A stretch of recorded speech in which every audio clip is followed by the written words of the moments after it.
গতকাল র্যাব-9 ব্রাহ্মণবাড়িয়া ক্যাম্পের গোয়েন্দা টিমের 4 জন সদস্য তথ্য সংগ্রহের উদ্দেশ্যে ব্রাহ্মণবাড়িয়া জেলার বাঞ্ছারামপুরের উদ্দেশ্যে রওনা করে।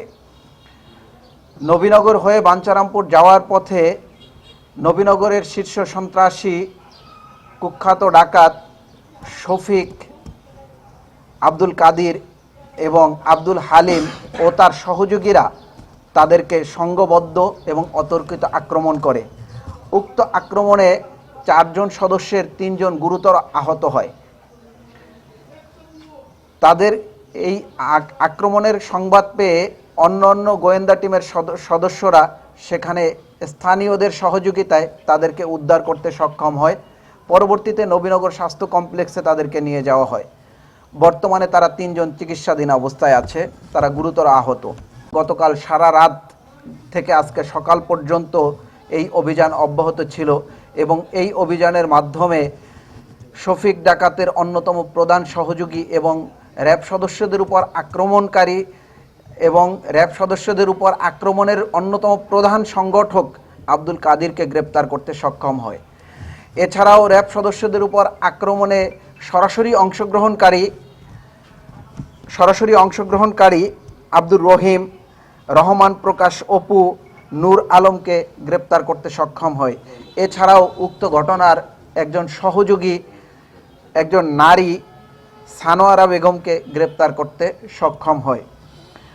গ্রেপ্তারের পাশাপাশি ওই এলাকায় অভিযান চালিয়ে তাদের হেফাজত থেকে দেশীয় অস্ত্র একটি রামদা, একটি হুইল সদৃশ্য একটি মারাত্মক অস্ত্র এবং একটি চাকু, 2টি রড উদ্ধার করতে সক্ষম হয়।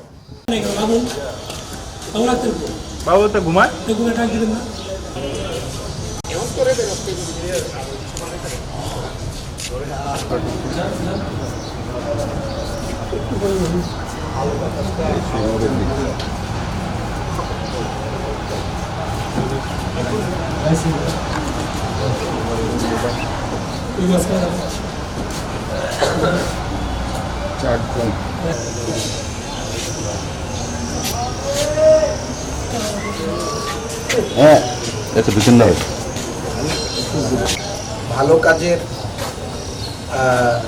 কি বলে অ্যাকনলেজমেন্ট বহুগুণে বেড়ে গেল। আমরা সবসময় আপনাদেরকে পাশে চাই। ভালো কাজের কি বলে অ্যাকনলেজমেন্ট শুরু করছে।